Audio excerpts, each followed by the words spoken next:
Good evening, everybody. My name is Mary Ellen Barnes, and I am the co-president of the Palos Verdes Peninsula League.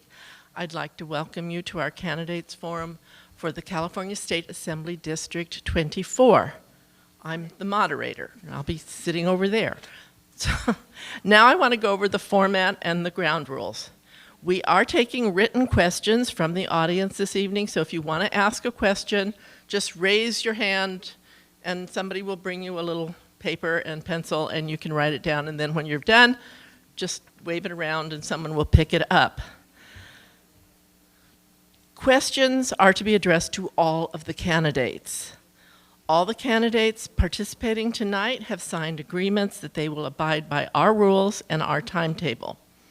After I introduce all of the candidates, they will each have 1 minute for an opening, and the order in which they're sitting, in which they're going to do their openings, was determined by drawing numbers just a few minutes ago. After opening statements, we will have written questions from the audience. Each candidate will have up to 1 minute to answer each question, and finally they will have 1.5 minutes each to do their closing or summary statement. Since this is a forum designed to provide a nonpartisan setting for undecided voters to hear all positions, any demonstrations of support or opposition to the candidates or their position will be out of order. Because we have so many candidates this evening, I've divided the candidates into 3 groups. This was going to be a group of 3. It looks like that's a group of 2. Then we have a group of 3 and then another group of 3. And I'm going to be asking different questions to each group, and then I may recycle some of them to the groups that didn't answer the question before. But I'm not going to go up and down with the same question. That's just deadly.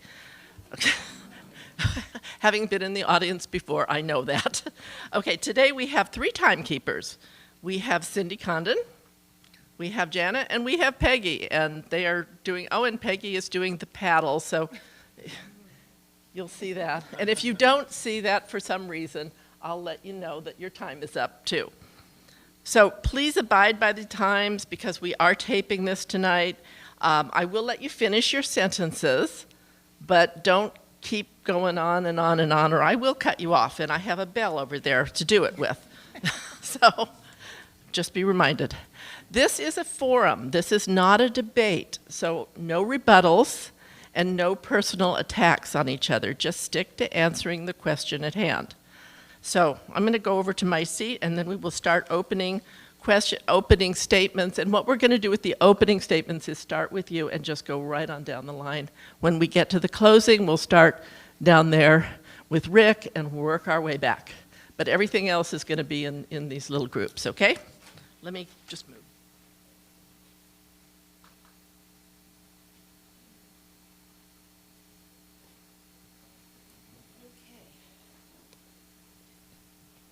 Okay, so we're going to start with our opening remarks, and we're going to start with Mike. Thanks, Mary. How's everybody doing tonight? Mike Newhouse here. Good to see you all. Thanks to the League of Women Voters for hosting this. Look, I like to keep it pretty simple. What I think we've lost a lot of vision of in this state is we've got to focus on the basics, right? When folks call 911, you want cops to show up, you want firefighters to show up, you want them to be properly funded, you want them to be ready to be able to do their job. We want clean streets. We want clean cities, right? We don't want to see tent encampments. We don't want to see people die on the streets. We don't want to see businesses and communities hurt. We want to see small businesses thrive. As some of you might know, women are starting businesses at the clip of a 5-to-1 to men in this state over the last 5 years. It's a huge issue for women voters. California values, I think we all support those values, but I think everybody else up here does as well. But the way I differentiate myself again, we got to focus on jobs, business, housing, affordability, clean streets, public safety. I'm proud to be heavily endorsed by public safety, as a lot of you know, heavily endorsed by small business owners and community leaders. And that's what I bring to the table. I'm happy to be here tonight. Thanks. Thank you. Cheyenne? Thank you so much, and thanks to the League and my fellow opponents for being here. My name is Shai Roy. I'm the chair of the Santa Monica College Board of Trustees and a physician here in the South Bay for the last 15 years at Harbor UCLA. Harbor serves South LA, and the biggest reason that I'm running is to help fix healthcare in Sacramento. We're facing significant Medicaid cuts from the federal level and the state level, and we need healthcare folks to be in Sacramento to help navigate the way forward over the next decade at this inflection point in our healthcare. We also lost our home in the Palisades fire, and representing the voice of our fire-threatened and our fire victim communities that are a significant part of the Senate district are a huge part of why our family is taking this on as well, on issues such as fire mitigation, insurance stabilization, making affordable fire-safe rebuilding possible in California. Look forward to the discussion here, and I have a wide coalition of support, including the California Democratic Party. Thank you. Christina. Hi, my name is Christina Irwin. I am a mother to 3 kids. I'm a real estate agent. I have worked locally around here in the South Bay, throughout the district. I was actually also on the Palisades Charter High School Board of Trustees, and I actually ran in 2022 for the same seat as a write-in candidate. And funny enough how that happened with COVID and the schools shutting down and all the mandates happening, the crazy mandates, I decided to run. And now it is an open seat with a lot of competition, and the school burned down. So I ran on, these are huge issues that are affecting all of us with medical freedom, with affordability, with fire mitigation. So I'm looking to have your vote tonight, and I'm looking forward to answering your questions. Thank you. Thank you. Amaris? Good evening, and thank you to the League of Women Voters for hosting this forum. My name is Amaris Dordar, and I'm an attorney, a former United States Department of State scholar diplomat, and a candidate for State Senate District 24. I've spent my career solving complex problems, from advocating for clients in the courtroom to international policy, and I'm running because our communities deserve leadership that is both thoughtful and effective. In this district, we're facing real challenges: affordability, public safety, and trust in government. I'm committed to delivering practical, accountable solutions that actually improve people's lives, and I look forward to sharing this with you tonight. Thank you. Thank you. Eric? Good evening, everyone, and thank you again to the League. You always put on wonderful forums. Appreciate the time, and appreciate all of you coming out. Speaks to the importance of this election and the importance of democracy. I'm Eric Alegria. I'm a vice president of the Palos Verdes Unified School District, two-term city council member, and have proudly served as an elected in our local communities for the past 10 years, and as an appointee much longer than that. I'm running to ensure that we maintain and increase and improve our public safety, improve our quality of life, the preservation of our safety in our local communities, ensure that we protect and encourage an economy that's beneficial to our small businesses, and ensure that we continue to invest in public education and maintain healthcare access. So I appreciate your time here, and I look forward to the discussion this evening with my fellow candidates. Thank you. Thank you. Zenon? All right. Hello, everyone. My name is Zenon Aliate Crow. I am so happy to be here. Thank you again to the League for hosting this event. I am a fifth-generation Californian who has been born and raised in this district my entire life, and I feel so fortunate to live here. My family came here so many generations ago because California is the land of infinite possibility, and I believe it needs to remain that land of infinite possibility. But I'm going to give it to you guys straight. I am the first generation of my family that is staring down the barrel of less opportunity than those that came before me. I worked as the executive director of a nonprofit. I've worked on presidential campaigns, congressional and Senate campaigns. I've passed legislation to build affordable student housing in Sacramento. And I served as the youngest commissioner in Santa Cruz history. Yet throughout all of that, I still couldn't afford to move out of my parents' house. I live there today in the childhood bedroom where I was raised. And boy, is it a trippy feeling. Look, I'm running because we need to do things differently. I believe that we deserve something more, not more of the same, and I hope you will help elect me to be the first Gen Z legislator in California. Thank you. Ellen? Thanks so much for having me. I interned for Barbara Mikulski in college. She was the original no-nonsense, get the job done Democrat, someone who knew that good values didn't matter if you didn't deliver results. And that's why I'm running. We don't have a lack of good intentions here. We have a lack of leaders who insist on execution. I get it, it's hard. I've spent a lifetime learning how government actually works as an LGBTQ advocate, as founding president of my neighborhood association, and as a neighborhood council leader. I've built programs from scratch, found the funding, and seen them through. I bring an unusual path to this race. Union carpenter, film editor, screenwriter, mom, community organizer. But the through line in all of them is delivery. I'm the pit bull in the room. I'm the one who will advocate for you in Sacramento, so I'm asking for your vote and your trust so that we can create a bright future for our young people to look forward to. Thank you. And Rick, before we start, somebody in the audience wants to make sure you put the microphone right in front of your face because they can't hear you, okay? Thank you. How's this? That's good. Okay. Good evening. My name is G. Rick Marshall. I'm pleased to be here this evening, and thank you, League, for hosting this forum. I'm the Chief Financial Officer of the California Taxpayers Action Network, a statewide nonprofit dedicated to fiscal responsibility and government transparency. I also work as a data analyst for a major Southern California academic medical center. I have a long record of public service in Torrance, including leadership roles on the airport, planning, and water commissions. For more than 35 years, I have actively been involved in community efforts, raising funds to cure muscular dystrophy, delivering Christmas gifts to children of incarcerated parents through Project Angel Tree, and mentoring youth through Junior Achievement.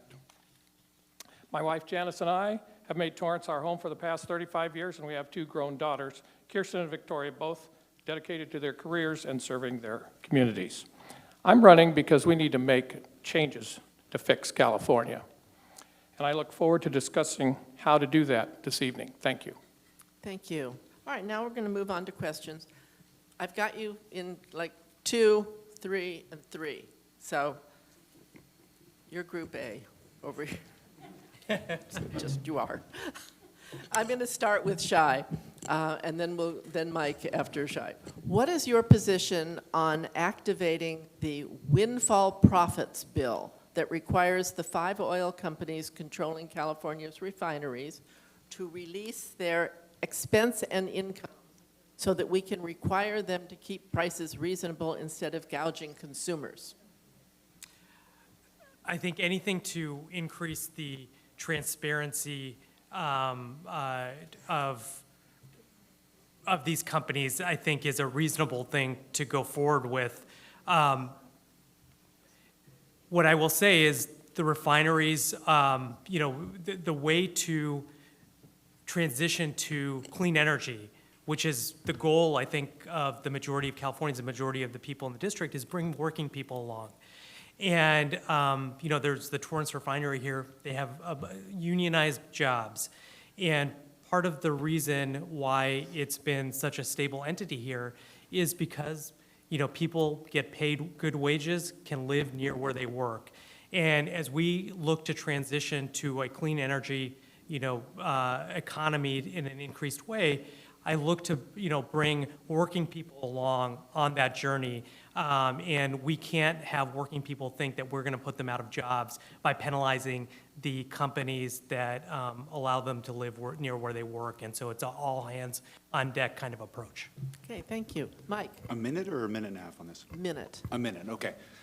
Look, making sure everybody is being transparent, corporations and otherwise, is extremely important. When you start targeting certain corporations, you run into problems when you start treating people disparately. Look, at the end of the day, everybody up here and most everybody in this room, as well as everybody I know at those refineries that are here in the district, want to transition to a fossil-free future as quickly as possible, and we're not going to do it without them, quite frankly. But what we're not going to accomplish is getting that transition and keeping people employed if we are running more and more businesses out of the state prematurely. So accountability is great. Let's have that accountability across the board for any businesses that are operating at those levels of profit, making sure that people are paying their fair taxes. But let's not lose sight of the fact that we want to really focus on getting ourselves to a zero fossil fuel emission future, not focusing in the short term on things that feel good and will actually hurt that cause.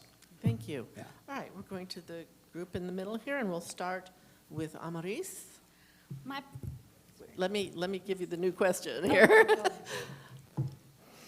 I am a gay voter in this district, and I want a straight answer from each of you. Okay? You're on notice. California's Medi-Cal program currently covers gender-affirming surgical procedures, and there is no minimum age written into the state statute. I'd like to ask each of you to pick one of three positions. One, you support keeping the no minimum age policy. Two, you support adding an age floor, and if so, please tell us what it is. And three, the third choice, you support removing taxpayer funding for these important procedures. So you got to pick one according to this. Can you give me the Sure. last part of? The last, you want the three choices again, or just Yes, the three the three choices. choices? You support keeping a no minimum age policy. You support adding an age floor, and if so, at what age? And the third choice is you support removing taxpayer funding for these procedures altogether. Thank you. Healthcare decisions, especially involving gender-affirming care, should be guided by medical professionals, evidence-based standards, and when minors are involved, appropriate parental or guardian involvement. These are complex and deeply personal decisions. They should not be reduced to politics. The priority should always be patient safety, informed consent, and ensuring that care is appropriate to the individual. I don't support setting a single rigid age floor in statute for all gender-affirming care because different types of care require different standards and medical considerations. What I do support is a framework guided in evidence-based medicine where age-appropriate care is determined by established clinical guidelines with strong safeguards like informed consent, parental or guardian involvement for minors, and oversight by qualified medical professionals. The role of the state senate is to ensure that guardrails are in place protecting young people while allowing doctors and families to make careful, responsible decisions based on individual circumstances. Thank you. Eric? Thank you for the question. What Anne-Marie said, that was beautifully stated. I know. Yeah, this is an important issue, and I do think there are areas that really are deeply personal, as was stated, and that require a physician, parental, and engagement in a decision like this. And so I, as somebody who's supported healthcare access for 20 years in my career and currently am the CEO of a public health company that provides care to vulnerable populations throughout the Southwest, this is an important issue. But my position is clear, which is that I don't think that we should be interceding on a decision between the parents, a child, and their physician. Thank you. Thank you. Christina? Hi there. So as a mama bear of 3 kids, I do not think that children should transition under 18 years old, and I absolutely think that the state should not fund it. We have bigger priorities to deal with. Our education system is at the very bottom. We need to bring back common math and regular reading, writing, and history. And we cannot be focused on gender ideology. Yes, it is something between the parents and the health caregivers, but also don't forget all these bills that are coming out of Sacramento. They don't really care. It's all, how do I put it nicely? They're getting funded for it. They're getting funded. So as a mom, I don't think it should be, state funds should go there. Thank you. All right, now we'll go down to our third group here, and we'll start with Ellen. What would you do for e-bike safety? Ooh. Hot topic right now. You know, I know e-bikes are a huge issue, and regulating e-bikes are a huge issue. And I went on a ride along with the sheriff in Malibu, and they told me about their challenges in enforcing the regulations that do exist. They say, we take the e-bikes away, and then parents buy them new e-bikes.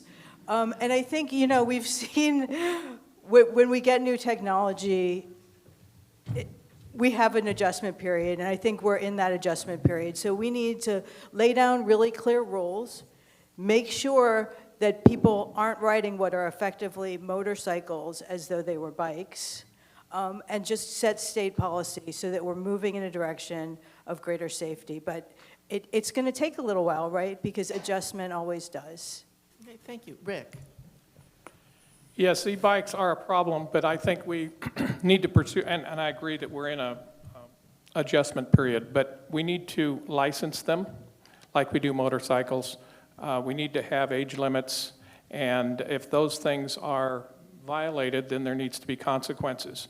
And I would support even fining the parents if they continue to create public safety hazards with this. Thank you. Zenon? Let me give you an answer not brought to you by ChatGPT.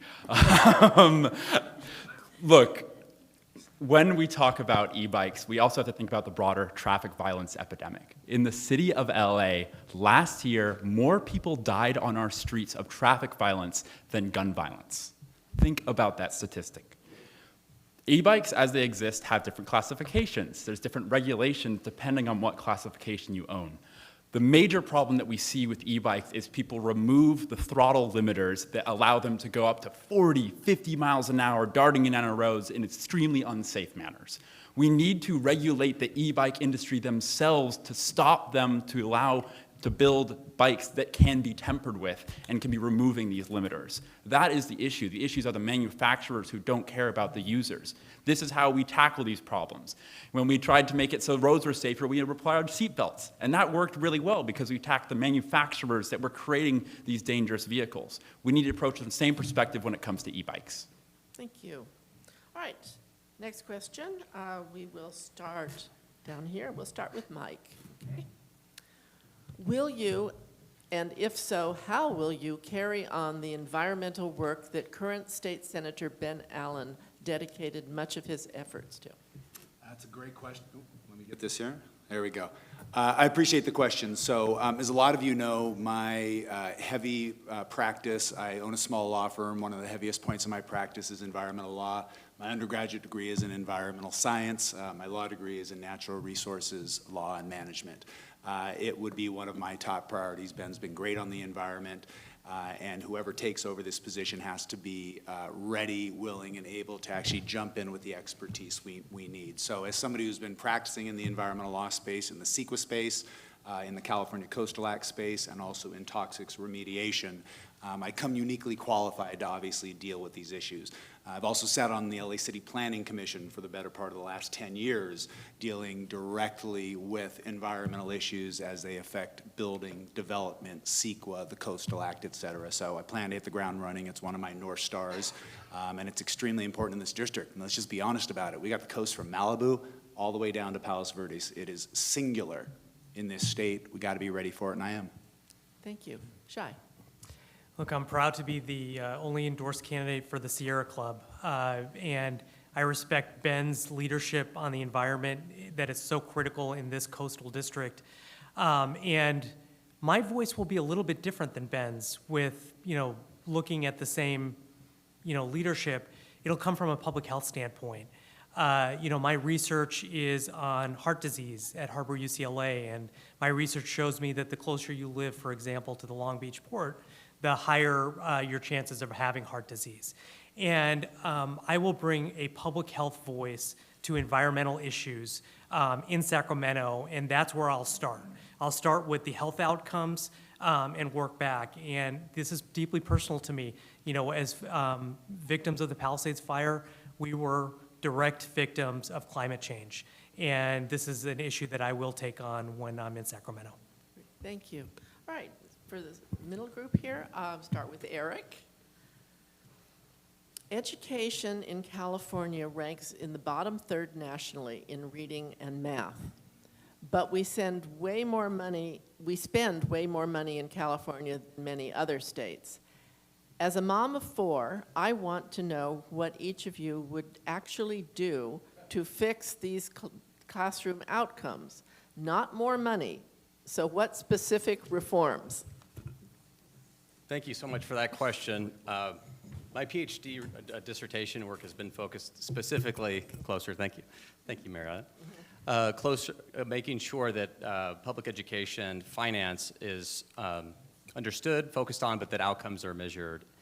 Specifically, I've looked at the question of, does finance itself determine outcomes? And the answer is partially, of course. There's a lot of other areas that we can invest. So we need to invest more intelligently in terms of programming, leadership, and ensuring there's good climate and culture. There's a lot of evidence that I was able to discover through interviews throughout public education leaders throughout the nation that led one to believe that with the right investments, the focused investments, and the measured outcomes, you can produce better outcomes without having to overspend on public education. So that's the opportunity for us is to be more surgical and more targeted in our investment and more accountable in terms of measuring of outcomes for our respective districts to ensure we get good outcomes for our students. Thank you. Christina. Oh. Oh, sorry, okay. So as a mom of 3, basically, let me just say that I am for charter schools, I am for homeschooling, I am for curriculum transparency, for parents having a seat at the table so that they know what their kids are being taught at these schools, whether private or public. And it's very important that we do not raise taxes. Education is very important. We in California, as you guys know, are the worst in the nation when it comes to that, and yet we're the richest. It doesn't make sense. We are spending trillions and billions of dollars to fix homelessness, and nothing has happened. We've spent money, I don't even know how much, I believe it was a couple $100,000 per pupil. And what has that gotten us? Nothing. So we need to rethink and reform our educational system. We need to start allocating funds for charter schools, like I said, homeschooling, and that should be a parent's decision. Thank you. Amaris. We need to separate 2 conversations, how we spend and how well the system performs. Both matter, but reform is what drives results. On spending, the priority is making sure our dollars actually reach the classrooms, supporting teachers, early literacy, and reducing class sizes, not getting lost in bureaucracy. On reform, we need clear accountability, measurable outcomes in reading and math, transparency for parents, and consequences when systems consistently underperform. We should also expand career and technical education so students have a real pathway into the workforce. I myself, I went to LAUSD and did magnet schools, and then that set me up to go attend Yale and Harvard. So more magnet schools, like Christina said, charter schools to give the maximum opportunities to our students. Great, thank you. All right, down here we're going to start with Rick, and then we'll go to Zenon and then Ellen. Okay. Where are most of your donations coming from? Friends and relatives. Okay, that's a good answer. Okay, Zenon. I want to be really respectful, but I really believe our policy making should not be done using ChatGPT. And it is, I don't know how to say this kindly, but your answer should not come from reading a ChatGPT prompt. It's ridiculous that you are asking questions. And I'm sorry. I'm very passionate about this because, Don't yeah. attack other people's answers. Just answer your own questions. Yeah. In terms of our campaign, we are attracting a lot of grassroots support. We are trying to do a trailblazing campaign to elect the first Gen Z legislator in California because we need to do things differently. We can't keep on making the same mistakes. And through that, we're building a large coalition of folks that want to see that change. They want to see the next generation. So my donations have come primarily from small grassroots donors, and I'm proud to say that we've raised the most out of money out of any 23-year-old candidate in state history. Okay. Thank you. Ellen. So I've led a neighborhood association for a decade, fighting for real change, delivering real change for people in my community. And so they have stepped up, and people I've worked on the neighborhood council with have stepped up to help fund my campaign, as have people I've worked with in the LGBTQ movement as a board member at Equality California Institute and on the Equality California PAC board, and other people who are just find my message compelling, who've been introduced to me by others, and that's it. That's where my money's coming from. Thank you. All right, now we're down to, back to Mike, okay? The A-team. Sorry, the A-team, yeah. Well, yeah, okay. I'm not going to go there. It was just the luck of the draw, right? All right, starting with Mike. Do you support or oppose the YIMBY actions in planning, land use, and zoning for California? Yeah, I mean, that's a very broad question, but to walk folks maybe through some specifics if you don't know them, I am opposed to SB 79. I am opposed to SB 9, which are commonly associated with the Yes in My Backyard movement. I am a huge housing advocate. I have approved more housing units than anybody on this dais probably over the last 10 years on the Planning Commission in the city of Los Angeles. I am a housing, construction, development, real estate attorney whose clients have built probably large swaths of the greater Southern California area. Having said all that, we can meet our needs and our housing needs by adaptively reusing buildings and structures we have, by exercising urban infill in environments that are close to transit, that are walkable, that can create 15-minute communities, and that actually can be where we need transit to keep people off the road and working from far away. Building 5 to 9 story buildings in residential zoning and single-family neighborhoods is not necessary. It's not going to work. It's going to end in endless litigation, and it's just not where we should be focused. Thank you. Shai? You know, I also opposed SB 79, SB 9, you know, before that. But the reason I opposed SB 79 was, you know, not because it was poorly intended to, you know, build housing near transit, but in places in this district, there are a huge amount of renters that are trying to age in place and, you know, rent stable, you know, units in places like Santa Monica that are going to be displaced because of this kind of bill. And so I very much do believe local control is important, and targeted housing particularly, so that people can live near where they work and students can live near where they go to school. I've been a big proponent of student housing at Santa Monica College. The solution from the state for our unhoused student population has been living in cars and parking lots. That's not the solution. The solution is helping build housing on campuses where there is, you know, where there are areas that we can build housing. And I intend to go project by project and help, you know, build targeted housing in this district. Thank you. All right, now for our second A-team. Let's go for, I will not be outdone. I think you have by a future Mike. in politics, Mary. Thanks. I don't think so. We'll be Christina, Amaris, and then Eric, and then we'll go on to our other A-team. Okay, many of our legislatures are frequently seen to abstain from tough votes. NVR. So they can't be held. We can't hear you. Many of our legislators are frequently seen to abstain from tough votes. NVR. They cannot be held accountable one way or the other. Would you be comfortable with frequent NVR votes? Is that okay with you? Clarify, what is NVR? No vote, yeah. Oh, okay. Okay, repeat the question, please. Okay, right now, many of our legislators are not voting, Correct. and they're not held accountable in any way for that. Would you be comfortable, apparently, I'm assuming this from the would you be comfortable with frequent no votes or yourself? Is that okay with you? With frequent no votes for myself? Yeah, you not voting. Abstain. Abstaining. Would you be Oh, comfortable I mean- abstaining all the time, a lot of the time? I mean, if it's, you know, I was on the board of trustees at Pali Charter High School, and I really don't think I abstain too much unless it's something that quite impacts you personally or it's an ethical question.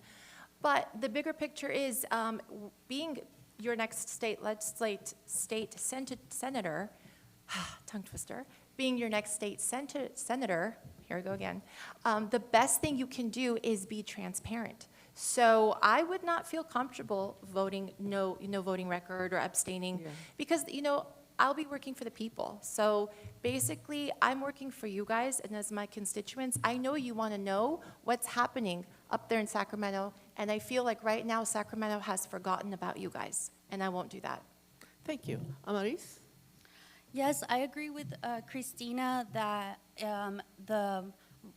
the collaboration that you do with the constituency, you know what they want to reflect back as policies, and you should be in constant conversation with that constituency, and that should inform your decisions. So I don't think that yeah, I agree with Christina.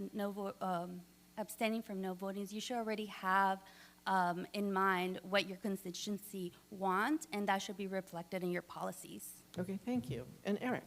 Sure.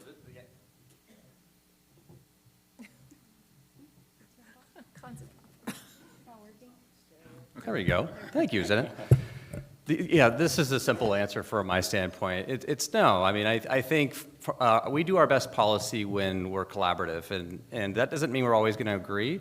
But I think as representatives, and I as a two-term city council member, and my now second year as a school board member, I think it's really important when you articulate your point of view and land on a decision. That should, of course, be done with a lot of listening and collaboration with your community, but to abstain and have no votes really doesn't reflect that. Thank you. Thank you. All right, on to the final A team. We're the C-suite. We're proud. You're the C-suite. Okay, you're the C-suite. Hey, I like C-suite that. gets the job done, all right? Or Microsoft Suite, We're sorry. going to start with Zenon and work our way down. So, banned books has become a hot topic in public education. If you are elected senator, would you enact any policy to allow school boards to ban books, and what type of books? Well, I do not support the banning of books. In fact, I think the banning of books is what has gotten us in this crisis in the first place. We see that American literacy rates are in the tank. In fact, most people that are in high school cannot read at a 5th grade level. That is a dangerous precedent, and we don't solve that by banning books. We solve that by allowing kids to read books, to learn, to form opinions. I think one of the great things about this country is that we give people all of the options and we let them decide things for themselves, because a transparent democracy is a true democracy. And so I really do support the idea of not allowing these book bans, because in the end we need to allow for folks to actually educate themselves and create the minds that are human-focused on generating ideas. Thank you. Ellen? I'm with Zenon. I don't support the banning of books. I don't believe that there are ideas that can't be evaluated by a reader, and I think we need to trust our children and their parents to be able to decide what they're reading and how they're interpreting it. And that's really the bottom line for me. Okay, thank you. Rick? I support local school boards making these sort of decisions. They know their community. There probably should be some books banned age appropriate. I don't think explicit sexual discussion in books read by children under 16 is probably appropriate. I do think that, I don't support banning books. I do agree that our civilization is advanced by ideas that are put out through books. But we need to understand age appropriateness for our children, and we need to allow parents to decide what it is that their kids can read. Many times, parents aren't aware of what is in their school libraries or what is being taught in class, and there needs to be the ability of parents to opt out of certain things, and maybe that's a quasi-ban, but if we have things like that where the parents who have the best interests of their children in view, I think we can have kind of a middle road. Thank you. Thank you. All right, back to you over here. We're starting with Shai. Do you promise never to weaken Prop 13 property tax protections for homeowners? Yes, I don't think that that is something that would be good for my district. I don't think that that would be something that's good for California. And so, you know, I don't look to support anything that would threaten Proposition 13 protections for homeowners. Okay. Mike? Yeah, I will never touch Prop 13. Well, that's a quick answer. Okay, now we're going to the middle group here. She says, please respond yes or no. So this is pretty simple. Do you support expanding statewide rent control, caps, or stabilization of any kind? And then explain your stance. And we're going to start with Amaris. Sorry. I don't believe that we should, I really don't think that, so, no. Okay. That's the answer. And do you want, let me give you the explanation. Yes. Yes, you know, affordability of housing is a huge problem. And, you know, housing really is interconnected. It impacts health, it impacts, you know, mental health, it impacts, you know, relations just in the community. So I really think that that we should have, we shouldn't. Okay, thank you. Eric? Do you want Must me have to? been user. This is working now. Now it's working.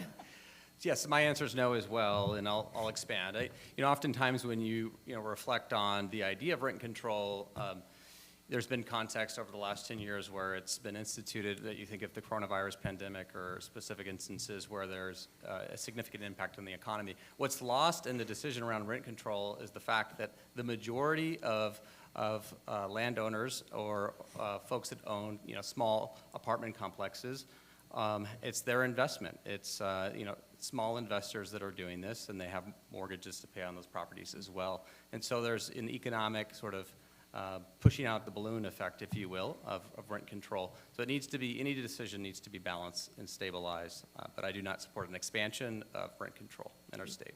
Thank you. Christina? I also believe that it needs to be transparent, and I believe, again, it's what the people in the district want, in the cities, in the neighborhoods, because up in Sacramento, they have their own thing going on. And when you look, like Eric was saying, during a certain pandemic, okay, we had the eviction moratorium, but it kept going, it kept going, it kept going. And a lot of these people that rely on on their property income, they don't know what else to do. So, in my opinion, it would come down to talking with your constituents and seeing what is right for that community, not coming out of Sacramento politics. Thank you. Okay, C-Suite. We're going to start with Ellen, and then we'll go to Rick, and then to Zenon. What will you do to be able to work along both sides of the aisle? So in my work in the neighborhood association, I've fought with developers and I've worked with developers.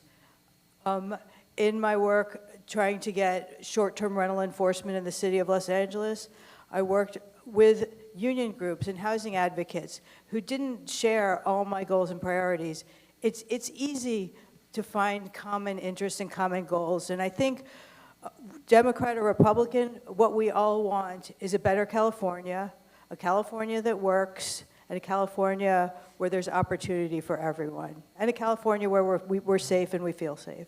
So that's the bottom line. I don't think it's going to be hard to work across the aisle because I like to talk to everybody. Thank you. Rick?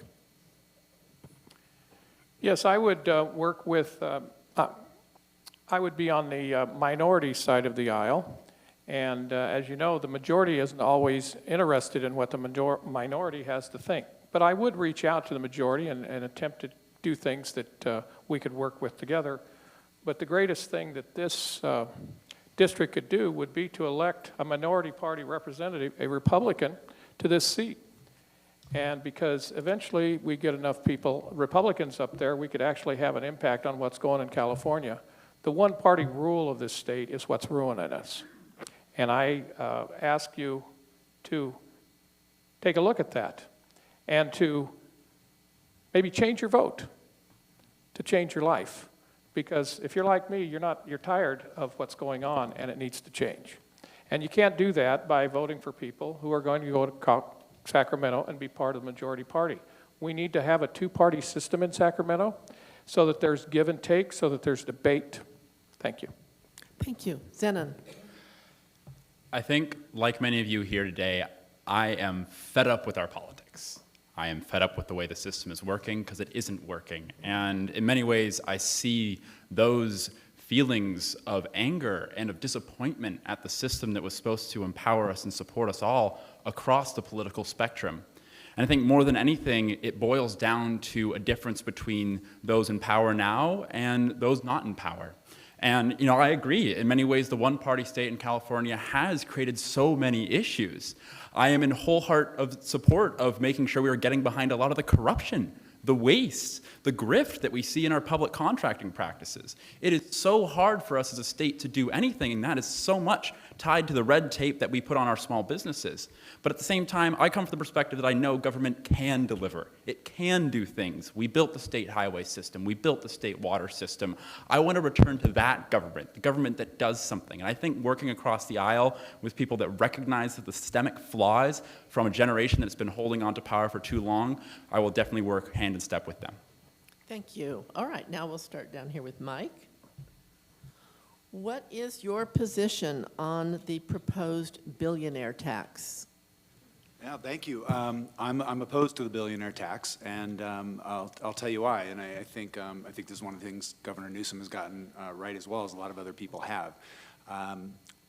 To potentially get a $1 billion shot in the arm, $100 billion shot in the arm one time, we're potentially losing trillions of dollars in revenue down the road. What do I mean by that? 8,500 people in this state, people or companies, fund $175 billion of our $350 billion budget. The LA Times had a great story a couple weeks ago, you might have seen it, where such progressive luminaries as Steven Spielberg and Jeffrey Katzenberg are already secretly moving things to New Jersey to get away from it. We won't see that $100 billion even one time, and we'll lose $1 trillion down the road, and we're cutting off our nose to spite our faces. Let's focus on additional revenue, additional building, and keeping what we have here. We are not going to fix California by driving a single dollar away, and that $100 billion will not be worth it, and you'll never see it anyway. Thank you. Yeah. Shai. You know, like the governor, I don't support this particular proposition. And the biggest flaw is the one-time nature of it. You know, you can get away and come back if you need to, and I think what would end up happening is it would cost California money. It would cost California revenue potentially. And, you know, California obviously is going through a difficult budget crisis right now. You know, I won't be focused on balancing the budget or increasing revenue on the backs of working people, I can tell you that. But this billionaire's tax, being a one-time tax, is not going to lead to the outcome that it's intended to, and it won't increase revenue in the long term, and so that's why I oppose it. Thank you. All right, now, our middle group. We're going to have Eric first, then Christina, then Amaris, okay? Are you concerned with the sudden onslaught of AI in our society, workplaces, educational system, et cetera? If so, do you think that there needs to be any legislation to help control this as it develops going forward? Yes. Having been in the healthcare industry for a long time, I'm starting to see increasingly the advent of AI in that environment, and certainly in my many years of community service, you're starting to see AI play out there as well. It's an effective tool. It sort of harkens us back, you know, to the 1980s when the advent of sort of the personal computer started. So there's usefulness, there's utility, but from my perspective as a school board member, there's also significant potential for danger, particularly from my standpoint as a dad of 4 kids. Really thinking about critical thinking skills and the importance of that and living a good and fruitful and effective life. So I do think that this is the time and the era for legislators, particularly in our state, to be looking at the right guardrails and the right ways of regulating AI so it can be effectively utilized and not overused. Thank you. Thank you. Christina. I believe AI is both good and bad, and again, you know, it can be used for good purposes, for bad purposes. Maybe legislation to regulate it, but not so much on coming out of Sacramento, more so dealing with school boards and districts where the schools are in play. Maybe starting at high school is where the kids can start to explore AI. Maybe there can be a disclaimer on certain photos or on certain things, because there's a lot of stuff going on that people are putting faces and names and turning AI and saying this was this person, that was this person. So just like somebody here was saying about computers, there's a lot that needs to be regulated. It is cyberspace, it's new technology, it's a venture that we have to eventually look into and semi-regulate it, and especially on the parents' side. Thank you. Amaris? AI is an effective tool, but just like my colleague said,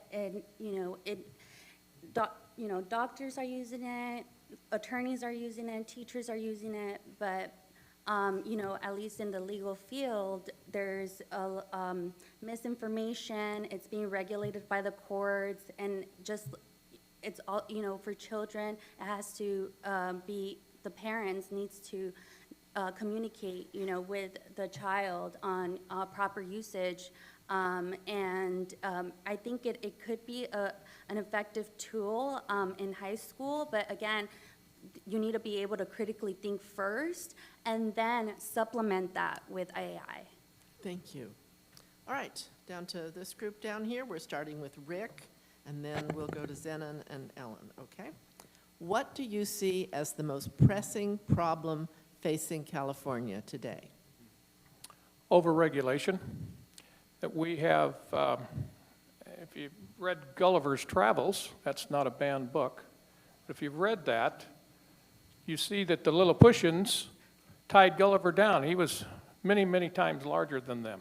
We have the fourth largest economy in the world, and it's amazing how we're still able to go. But the regulations are just killing us. The stuff coming out of Sacramento is just killing us. The one-party rule in Sacramento is just killing us. We've got to change. We've got to have new ideas. And you can't have new ideas if you don't elect people with new ideas. So my answer, it's regulation that's killing us, and I would tag on to that, high taxes. California has the highest taxes in the nation, and we're still broke. And something's got to be done about that. Thank you. Zenon? Number one issue is affordability. It ties into everything that not just I'm facing as a generation whose friends can't get jobs in computer science and economics, who can't afford to move out of their houses, who can't afford basic necessities. Every single generation is feeling the crunch of these times. And more than anything, as the state of California, as the fourth largest economy in the world, we should be able to do something about this. In terms of the questions we were talking about before, about excess prices for fuel companies, we know that on average there's about 35 to 45 cents of unaccounted for costs when you compare California's gas prices with every other gas price in the country. And that's because there are monopolies. There are corporations that are jacking up prices, that are creating products that are smaller and smaller for more and more every single day. We need the state of California to step up and regulate these bad actors. We need the state of California to break up the monopolies that are destroying Hollywood. Look, we are in an era that is unprecedented, and it's very clear that we need to be doing things differently so that our state is affordable for the next generation and the current. Thank you. Ellen? Zenon is absolutely right that affordability is the number one issue we're facing. People are leaving California, particularly young families, because they can't afford to raise their kids here. And we need to tackle that, particularly housing affordability. We need to make it so that that builders and developers want to build housing here and want to build a lot of housing. And that's how we're going to tackle our housing affordability problem. But our energy problem, we also need to tackle our utility energy, our electricity. We're spending a lot of money in your utility rate on vegetation management, when we should be modernizing the whole system and doing it not on the backs of ratepayers, but in a state-financed and urgent way, because it's also a fire hazard and it's costing our state billions of dollars in destruction from fire. So I think Zenon's absolutely right, affordability, so that we can keep California prosperous, keep it full of opportunity for everyone. Thank you. thank you. All right, now we will go to Shai. What will you do to advance public financing of election campaigns? I think that's an incredibly important issue that is so meaningful to the state of our local government, state government, and federal government. You know, I think as candidates, and, you know, I've been a local elected, you know, for 8 years, you know, running for this seat. And, you know, even after people get elected, so much of the focus is raising money. You know, you have to raise a lot of money to get elected into office. And then after you get reelected or elected or reelected, you know, so much of the time and effort is spent getting, you know, fundraising so that you can get that message consistently out and compete with your opponents. And we don't do, that takes away time from governing, that takes away time from coalition building, that takes away time from meaningfully finding solutions together as leaders that make a difference for your constituents. And I think that's the number one thing that the next state legislature can really encounter over the next decade, can really tackle. Thank you. Mike? Well, let me give you the ugly answer first, and then I'll tell you what I'd still do. I mean, unless you can go back in time and overturn Buckley v. Vallejo at the Supreme Court, you're never going to keep money out of politics because it equals free speech. And Citizens United made that even worse. So there's nothing we can do, and anybody who says up here we can is not informed on the issue. But what I will do anyhow is make it a major issue, and I have in this campaign, and I will continue to work to do everything I can to support efforts to overturn those terrible Supreme Court decisions because they are killing politics in this country, no doubt about it.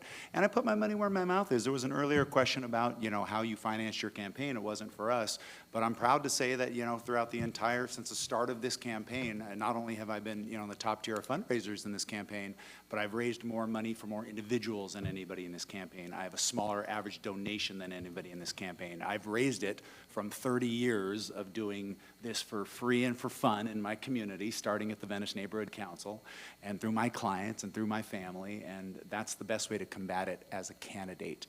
But we got to overturn those 2 court decisions. That's it. Thank you. All right, now we'll start with Christina, and we'll go right on down, okay? What are your top 3 priorities for our district? Okay.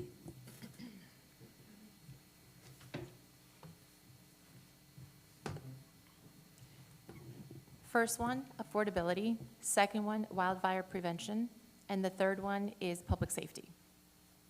All right. So can I expand on that? Sure, of course Okay. you can. So for affordability, we need to streamline the process of rebuilding, and we need to talk about red tape and transparency. That's number one. Public safety comes with Prop 36. I fully intend to support the funding of Prop 36. In fact, 70% of voters overwhelmingly want Prop 36, but Gavin Newsom had new ideas, so that's not happening. And lastly, wildfire prevention, that we are not in wildfire season. LA is wildfire. We just are wildfire. And a lot of this can be preventable. Number one, have water in the reservoirs, common sense. Number two, I'd like to utilize goats, what they do in Palos Verdes, for the brush clearance. And lots of other ideas that you can find on my website, but my time is up. Okay, thank you. Amaris? 1, more jobs. I will champion initiatives that stimulate job growth across District 24, especially in green energy, tech, and creative industries. 2, more access to healthcare. I support universal access to healthcare and prioritize removing the stigma around mental health through expanded services. And 3, no unhoused individuals. I will lead efforts to expand affordable housing and implement real long-term solutions for unhoused individuals. Thank you. Eric? Thank you for the question. For me, it's public safety, quality of life, and our economy. And in my career and in my public service, I've been proud to have impacted all 3 of those areas in some respect. Public safety, I was very proud that RPV during my tenure was the 4th safest city due to all the efforts in partnership with our collaboration with our Sheriff's Department and all of our efforts. Thank you for mentioning the goats, Christy. related to fire preparedness and planning, and the advent of AI, actually, technologies, including AI cameras that are in place now to protect us and provide early warning. Quality of life, the mental health crisis, ensuring that there's accountability, and that the tools that we're using to leverage good outcomes and getting people off the streets and provided care are actually being implemented more effectively and more cost efficiently. The economy, as a small businessman, I want to make sure that we ease our regulations and invest in our small businesses and create an environment here in California where we're going to create jobs and stability for all. Thank you. Thank you. All right, now we're going to start with Zenon and just work our way down. If you think corporations should pay more taxes, does that mean more active enforcement of current tax laws or changing our tax laws? How specifically? All of the above. Look, we saw that when we invested in the IRS at the federal level, we were able to enforce the tax code that exists because the vast majority of tax dodgers are the wealthiest individuals. It's not even a discussion about how much we want to tax them. The base level, which is also lower than most other comparable G6 countries, G6, G7, what year are we in? G6 countries, we know that by to close those loopholes, we can actually deliver those results. In terms of taxes on corporations themselves, we are seeing that the Trump tax cuts have resulted in massive windfalls for corporations in California. Incredible windfalls. At the same time as small businesses are going under, at the same time as people are losing their jobs, we are seeing a fundamental reshifting of our economy because of technology, and we're not going to be able to rely on the jobs that have existed before to power us into the future. We systematically need to reevaluate our tax code and how we support people because we are changing with technology. And I think as a young person who's living this, I bring the most experience to do action on this change. Thank you. Ellen? We need to be really sensitive about how we would do this because big corporations are leaving California, small business people are leaving California. We need to make it easier to do business in California. But there are a number of loopholes. First of all, property taxes. Corporations, LLCs can transfer their property and never pay property tax. And I would definitely seek to change that, and that's something that you can do in the state Senate. And I know that there are also a lot of corporations that are not paying their fair share through other loopholes, and I would work to close those loopholes. But I also want to make sure that we are creating a prosperous future, and we can't have a prosperous future if we're driving businesses out of California. Thank you. Rick? Corporations are not the evil boogeyman that the question implied. Corporations don't pay taxes. Their customers do. And if you don't believe me, what about the tariffs that put on all our imports? Who pays those? The whole thing here is that we have way too much regulation. And it used to be that only big corporations could suffer that regulation, but California has managed to do what it always does, do something new. They have started running even the big corporations out of California because their regulation is so high. What we have to do is we have to free things up. I'm old enough to remember when we didn't have cell phones, and when long-distance charges, you didn't talk very long because the charges were enormous on long distance. And then suddenly a company called MCI came in, and they fixed it so you have to dial a number, and you get on there and you got cheaper rates. And we all did that, and pretty soon, everything opened up. Well, guess what? When those long-distance charges were tariffs, they were regulations. And when you take care of regulations, you reduce the cost of things. Housing, everything. Okay, thank you. All right, we're back to Mike. What do you think would be helpful in addressing the state's water issues? Well, there's two important issues there. First of all, the Delta Conveyance Project, I think, has to happen. It's got some ups, it's got some downs, it's got benefits, and it's got harms. But at the end of the day, if we're not able to get that water down into this part of the state, we're going to have much larger problems than we have right now, not only in terms of, businesses being able to operate, people's homes being able to operate, the cost of water, obviously, yet another resource that is making it less affordable in California. but also because of wildfire prevention and wildfire mitigation.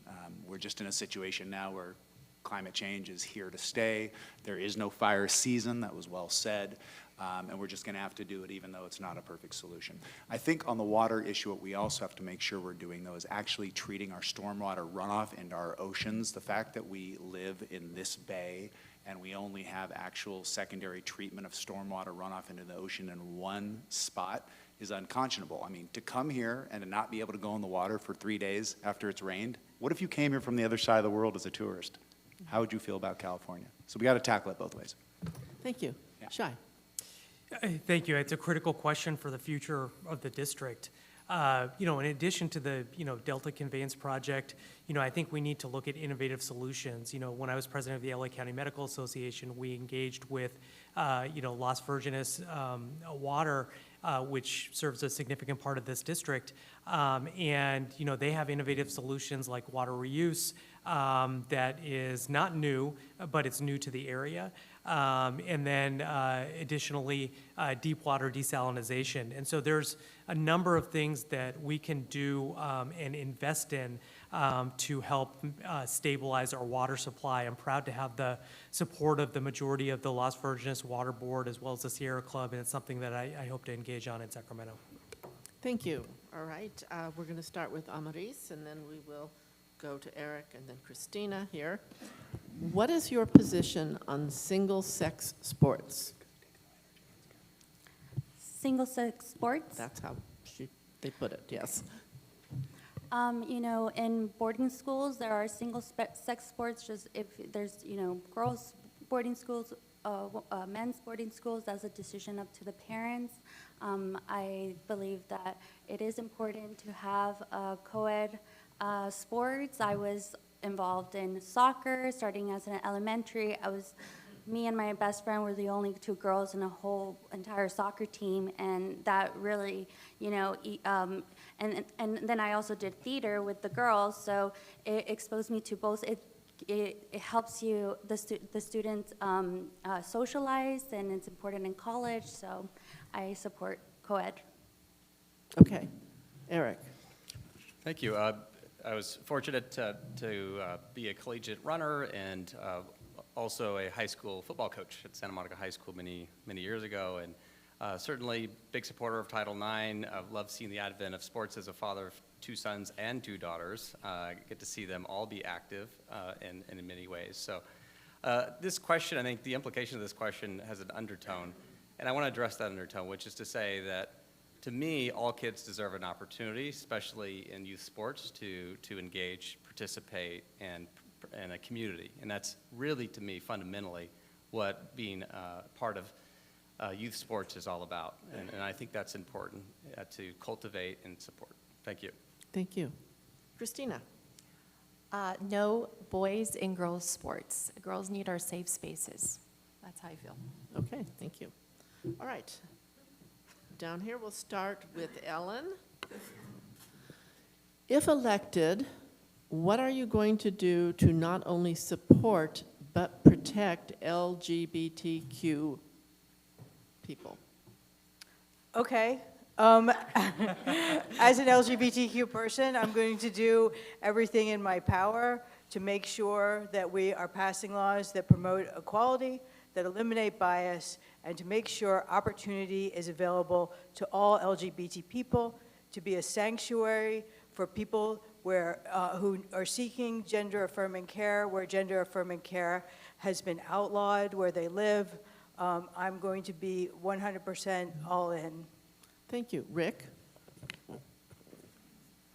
Well, I personally don't support mutilation, especially of people's bodies, especially those under 18. Adults can do what they want to do, but kids don't have the way to, the necessary experience, necessary cognitive ability to understand what's going to happen to them if they do that. There's real mental issues there that we're using surgery to take care of, and we need to get back to taking care of some mental issues.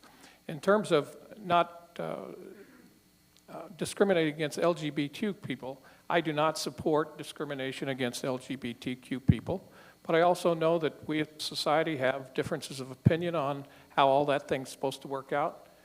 Originally, it was, well, we just want to have visitation rights in hospital, and now we've gotten to the point to where we're having to affirm certain things. I think what we need to do is we need to have a kind of a middle ground again, where people can have their opinions, but we don't discriminate against people, even on the basis of sexual orientation. But we all are Americans, we all are Californians, we all have rights, and we enforce those rights. Thank you. Thank you. Zenon? I wholly support protecting and making sure that California is the sanctuary for queer community that it is. Look, in so many ways, California has been the land of opportunity for so many people that have fled hardships, and bans on abortion in other states, bans on gender-affirming therapy, which saves lives, bans on all sorts of things that are human rights. And so I think California needs to lead on this and make sure that not only are we just protecting this at the local level, but also the state level. We saw how the city of Beverly Hills tried to prevent a maternal health clinic from opening. We saw how across the state there are different jurisdictions that are fighting back against some of the rights that we've come to enjoy. And so I really want to emphasize the fact that what we need to do as a California is not just make sure that we have the social inclusion and we make sure our communities follow those laws, but also we guarantee the economic inclusion that allows California to be the place that people from across this country can come to and find a safe haven. Thank you. All right, now we'll start with Shai down here. Would you support legislation that allows higher density or multifamily construction in rebuilt single-family fire zones? It's a very personal question Yeah. to me, given that we, lost our home in the fire. And, I don't think that the long-term answer is to increase density in fire zones. My focus is going to be on, the state's investment in evidence-based fire mitigation.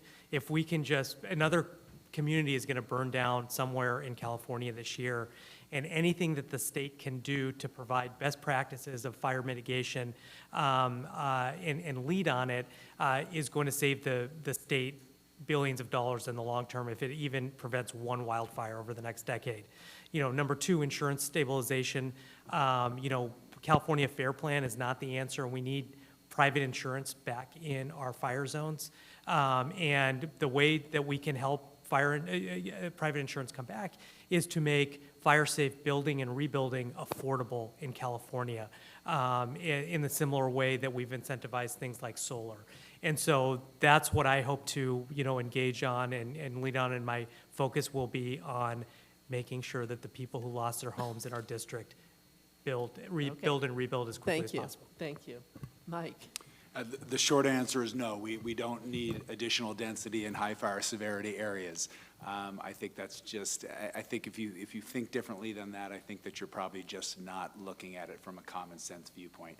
But the larger issue is, what do we do in these areas like the Palisades or Malibu or even Altadena outside of the district that have burned? Who are we going to elect to be able to deal with these issues? Because one of the major jobs that the next person in this office is going to have to deal with for the next 10 years is the rebuild of the Palisades in Malibu in this district. And we need somebody who has sat on city planning commissions for a long time. We need somebody who is a construction attorney, somebody who builds themselves, somebody who understands the planning code inside and out, somebody who understands housing issues inside and out, somebody who is a practicing environmental attorney for 3 decades and understands how to protect habitat, how to protect species diversity, where you can build, where you can't. Somebody who intimately understands CEQA and understands the California Coastal Act. And again, I think I'm uniquely positioned to be able to do that. Thank you. All right, now we'll start with Eric and then Christina and then Amaris. What will you do to help revitalize commercial districts? Specifically, this person is talking about Artesia Boulevard and Redondo Beach, but generally too.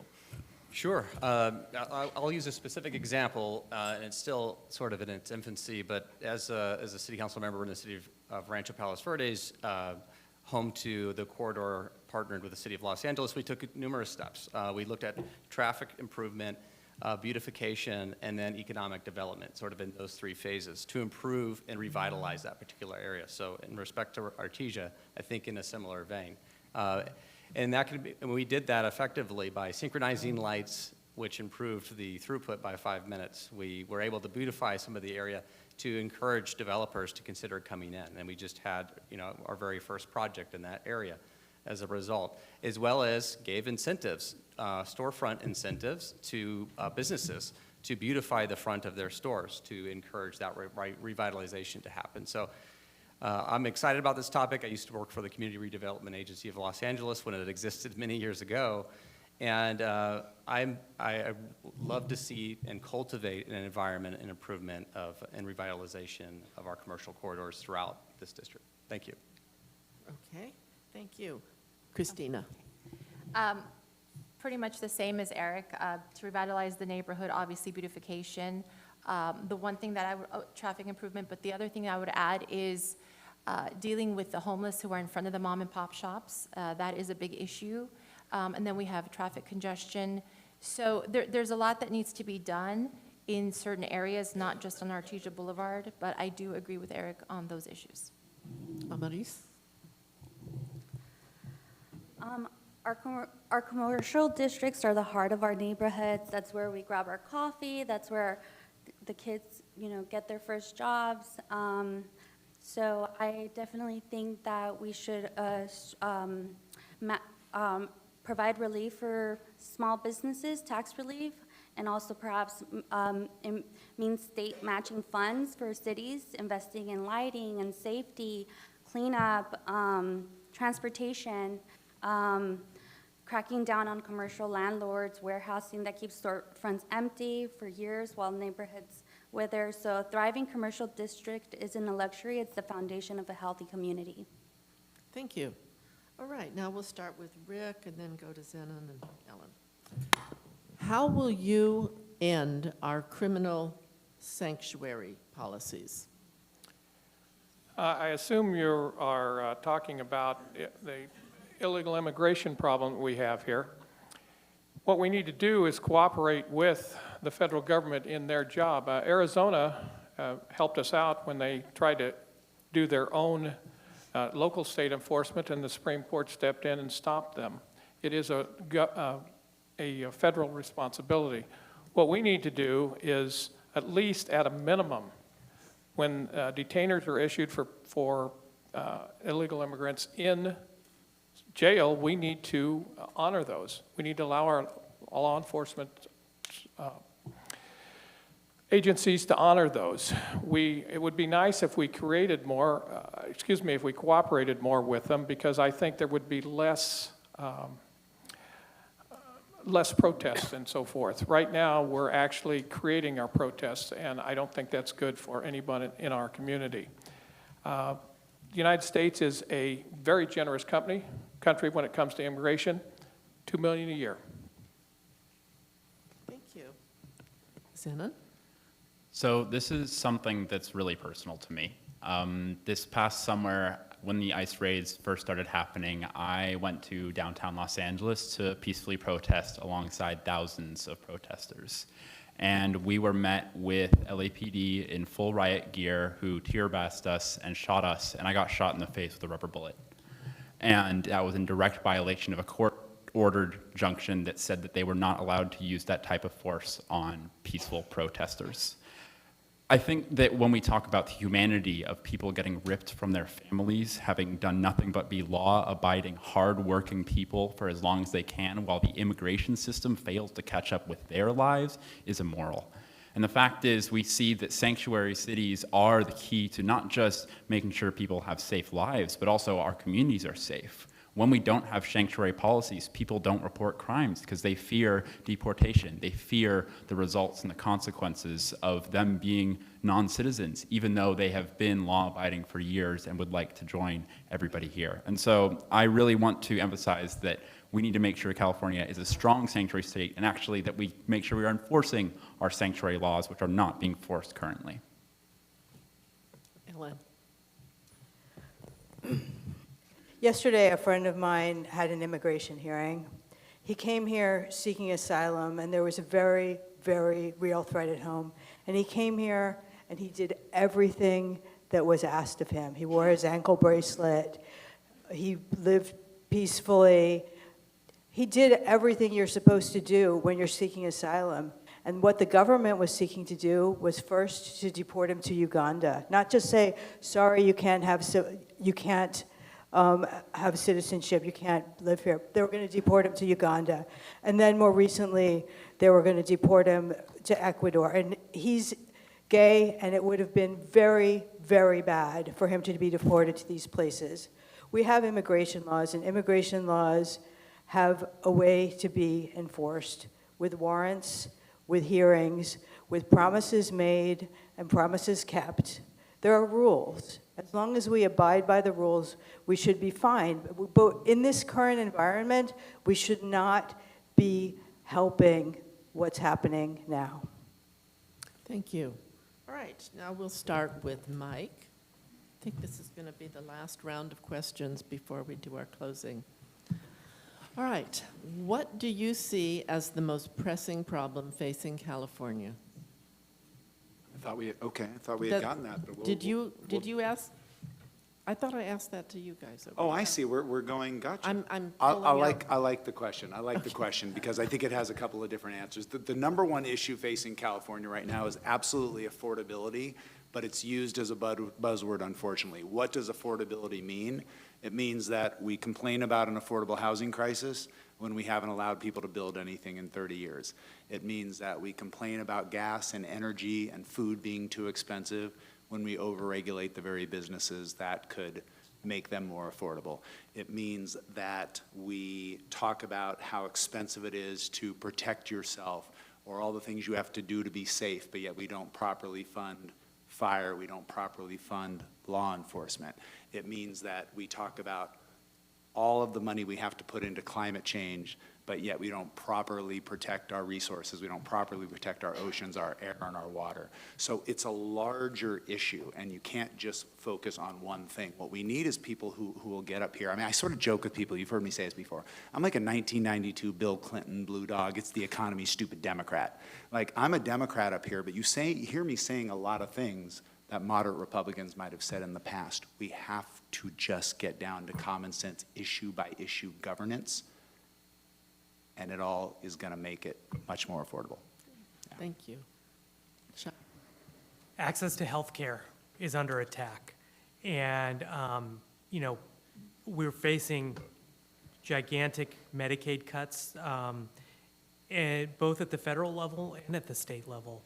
And it's not just affecting Medi-Cal, which serves 50% of California children, but it's also going to affect every person in this district because primary care access to care, specialty access to care, was already facing crisis for privately insured people and Medicare recipients. And this is just going to make the problem worse. And, not only is it socially unjust to restrict access to Medi-Cal for our most vulnerable populations, it's not cost effective. What we're going to see is what happened before the Affordable Care Act, where the healthcare facilities are going to go out of business over the next few years because costs are going to be driven up by local government, and so many uninsured are going to go in through the emergency room. And so we're looking at a crisis that's going to get worse, and we need folks in Sacramento who understand how this system works to help fix it. Okay, thank you. All right, I am recycling a few questions, but you did not get this question. Okay, and we will start with Christina and then work our way down to Eric. Will you, and if so, how will you, carry on the environmental work that current State Senator Ben Allen dedicated much of his efforts to? I know you did that. You asked us. Yeah, well, I asked you guys. I kept track. Take note, Mike is questioning the questioner. God, I'm difficult. I'm difficult. Okay, so in my humble opinion, Ben Allen, his pride and joy is banning plastic straws, which is ridiculous, because you go to the grocery store and you buy bread and it's wrapped in plastic. You go to the store and you go to Starbucks and your, whatever it is, macchiato is in plastic. So if we're gonna do this, let's do it the right way, not half-ass it. So also, I want to say that the environment is very important because all of us want to have clean air, we want to have clean energy, but guess what? It's not for the safety of the smelt fish or the weed that started the fires in the Palisades. People come first, and when you educate people on the environment, there's not one person in here, Democrat, Republican, independent voter, that wants a dirty earth and dirty water. We all want the same thing. We all want clean air to breathe, but there is a way of doing it first where we educate the people and make sure the people come first. Thank you. Annalise? I believe Senator Ben Allen has done important work on the environment. I will fight to reduce plastic waste by promoting sustainable alternatives and enforcing eco-friendly measures, safeguarding our coastline through environmental regulation, conservation programs, and sustainable development. Okay, thank you. Eric? I indeed think Senator Allen left a good legacy in the environment. I was fortunate as a two-term city council member and one of my proudest moments was to institute the natural conservation plan and the habitat plan that protected the Palos Verdes Preserve, essentially in perpetuity. And as a result of that, the Palos Verdes blue butterfly is now better protected and thriving again, as an example. So production of open space is important. We're limited on it. There's a new way of thinking about environmental issues, which is, of course, related to being good stewards of our environment. And we also have to be thoughtful in how we cultivate that environment, as exhibited by all the fire hazards and conditions that we have. So we have to do great management. I was fortunate to be the city of El Segundo's very first chair of its environmental committee 18 years ago, and as a result of that work, worked on targeted efforts to ensure that there was programs at the municipal level to ensure that businesses were incentivized to promote green energy, and residents were incentivized as well to participate actively in improving the environment. Thank you. Thank you. All right, we're going to start with Zenon and then right on down the line. Another recycled question, but you did not get this one. I trust you. What are your top 3 priorities for our district? Great question. I come from a background of affordable housing. I see that the affordable housing crisis doesn't just show up as a crisis in our rents, but also downstream in our business districts where people are living on the street because there's not enough affordable housing. In our community parks where we see that there's people living on the street.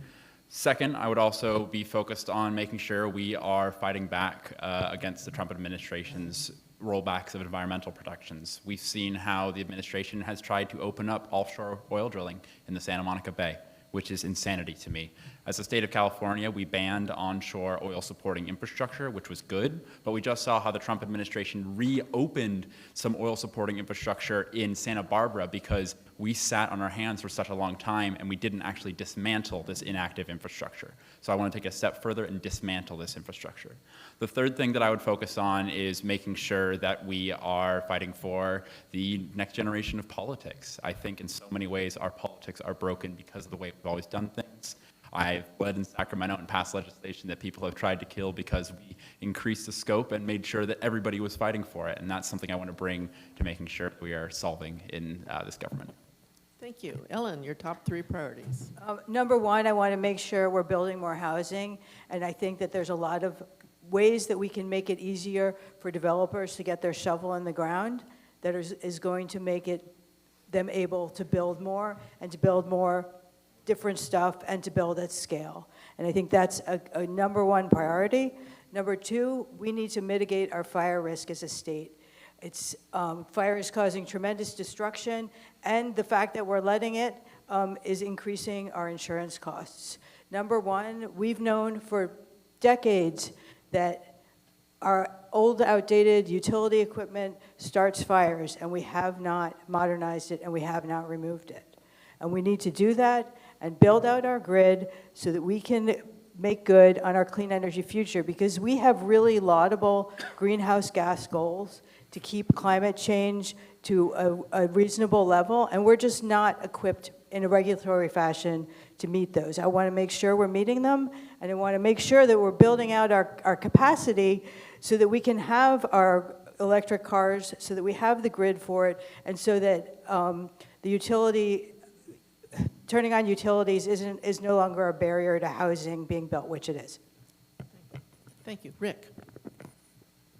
Could you repeat the question again? Sure. What are your top 3 priorities for our district? Number 1 is cheaper gas, and I'll get into that in a moment. I agree with the affordable housing question, but I don't want to see the density increased. And there's a way to go about that. And lastly, we need to have safer neighborhoods, and that's targeting the homeless industrial complex. The reason I say cheaper gas, I don't know if you know that there's only 6 refineries in California that produce our gasoline. We just had 2 of them shut down, one in Northern California and one right here at Phillips. And we're going to run out of gas. We import 40%. I haven't talked for 30 seconds.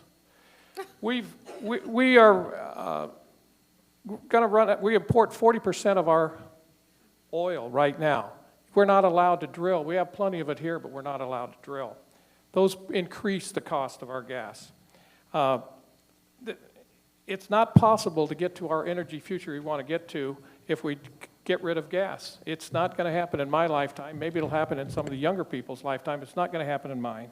And I think we need to quit selling the bill of goods on that. Thank you. Thank you. All right, now we're going to turn to our closing statements. We're going to start a minute and a half each, and we're going to start with Rick, and we are going to work our way down. And while Rick starts, I'm going to move up to the lectern to end the thing later. Should I wait for you to move? If you'd like it. I will do that.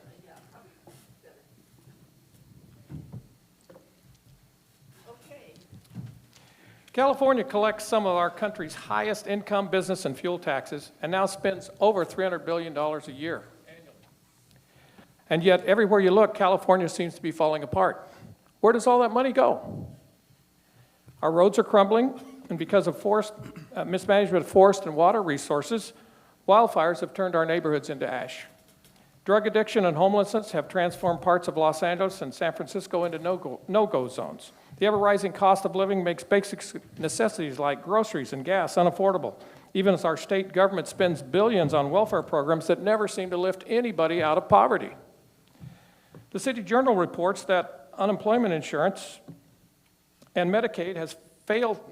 The City Journal reports that from unemployment insurance and Medicaid to failed homeless initiatives and welfare programs, every state program seems to have been compromised by criminals. The best estimates suggest that on the governor's watch, fraudsters, scammers, and organized crime have stolen at least $180 billion from taxpayers. None of my Democrat friends here will make the necessary changes to fix California. They can't because the machine won't let them. It's the price of party membership, party support, and funding necessary to win their campaigns.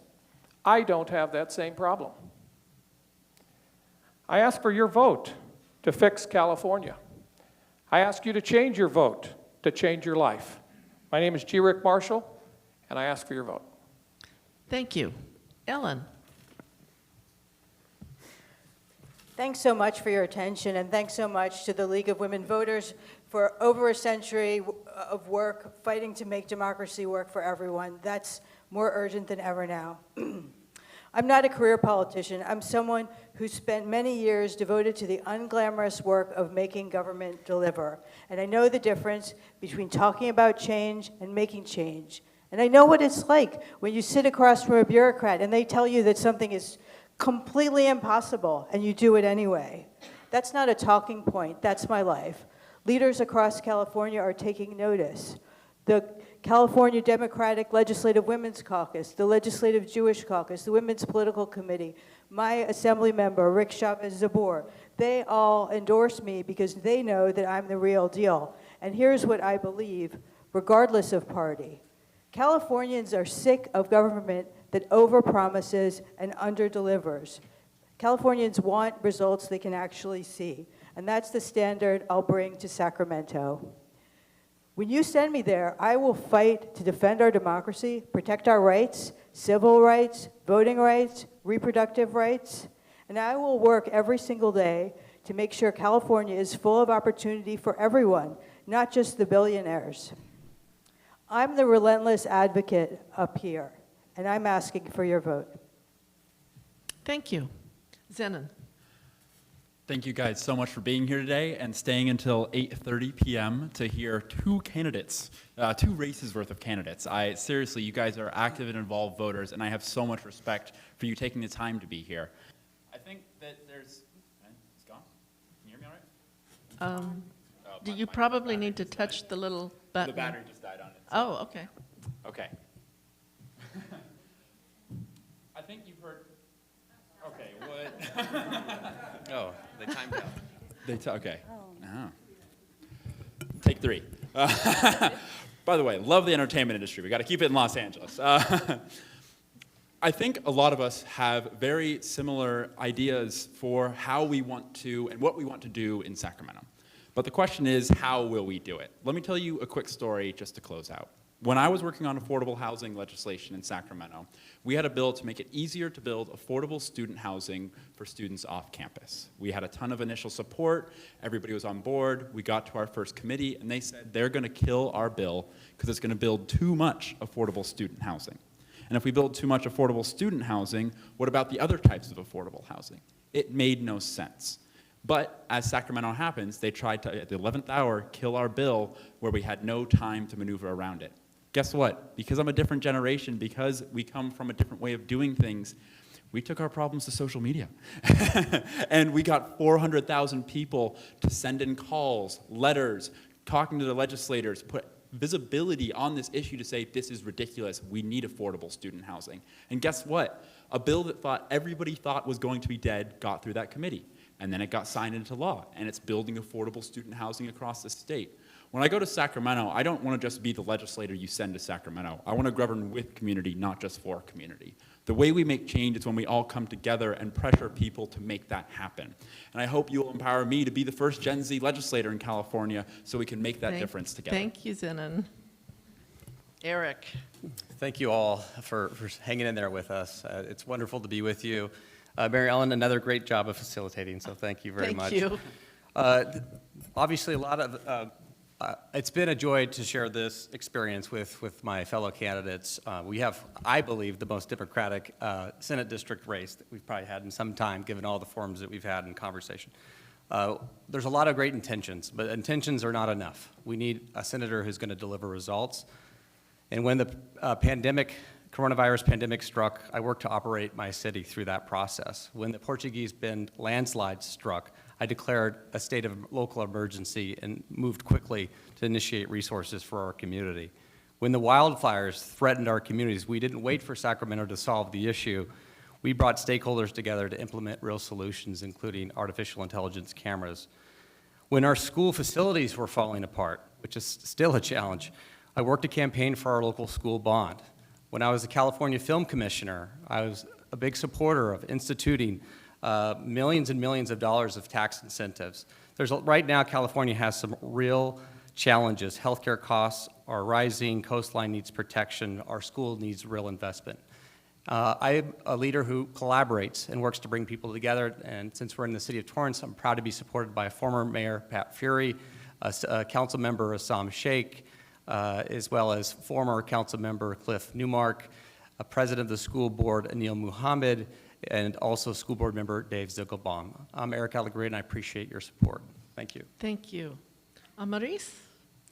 Thank you again to the League of Women Voters and everyone who participated tonight. It was an honor to be here with you tonight. This campaign has always been about something simple, bringing common sense back to how we govern and how we serve our communities.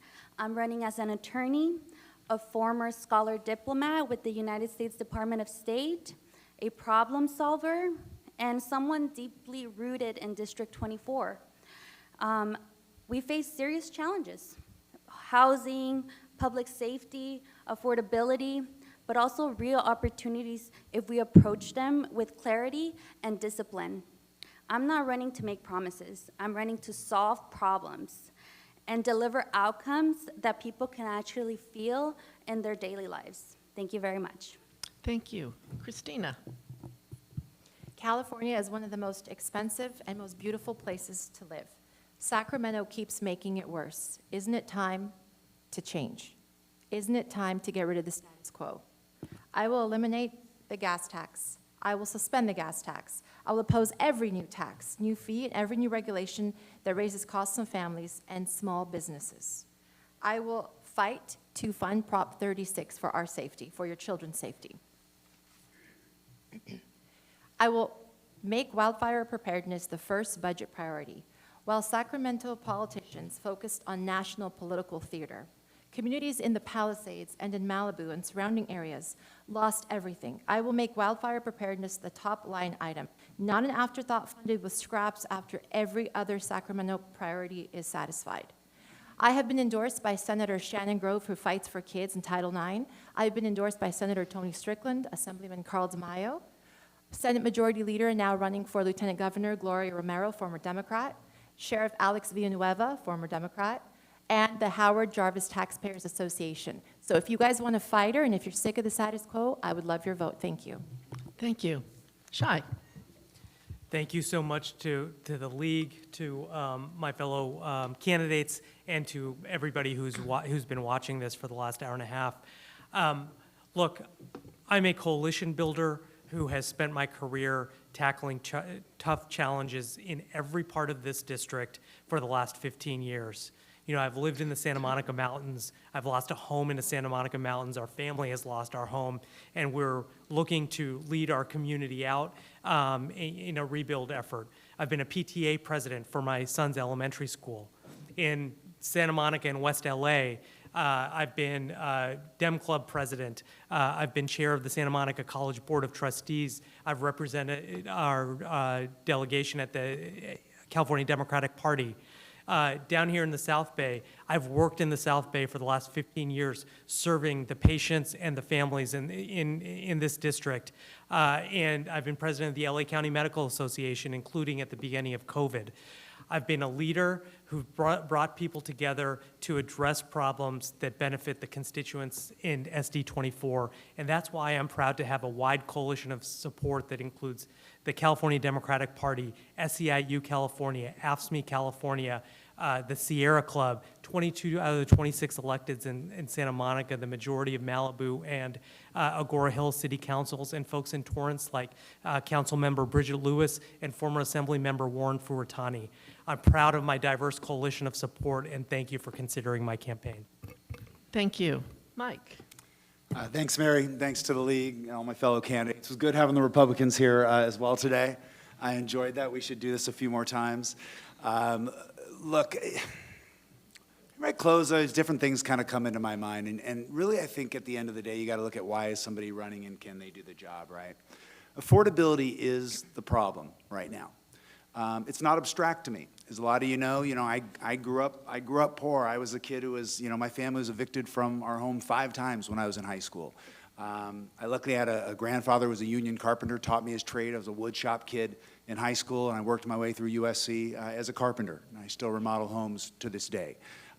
Not knowing where your next paycheck is coming from, having to work with your hands, having to figure out how to make ends meet is something that's very real to me, and it's very real to a lot of people in this district right now. But I'll tell you, where we're not going to get anywhere with this is either our far extreme wings of either party, right? Somebody who does this job has to be somebody that works with other people. And I'll tell you this, I am very proud of this, and I don't think that anybody else up here can quite say this, but I'm proud to have the support of whether it is business leaders, business organizations, whether it's environmental groups or environmental leaders, whether it's law enforcement. I have extensive law enforcement support, as I've said, including the Torrance Police Officers Association, or whether it's traditional labor unions, which I also have extensive support from, as well as electeds. When you look at that coalition of being able to put all those folks together, it lets you know that it's a person who can sort of navigate these disparate views that together not only have to be navigated for peace's sense, but quite frankly, you take those different ideas and you put them together, and we're actually going to solve our problems. And I think I'm uniquely situated to do that. So thank you so much for having us today. It's great. Thank you. Yeah. Well, this concludes our candidates forum for the State Senate District 24. On behalf of the League of Women Voters of Beach Cities, Palos Verdes Peninsula, and the Torrance area, I want to thank our candidates for participating tonight. And I also want, yeah.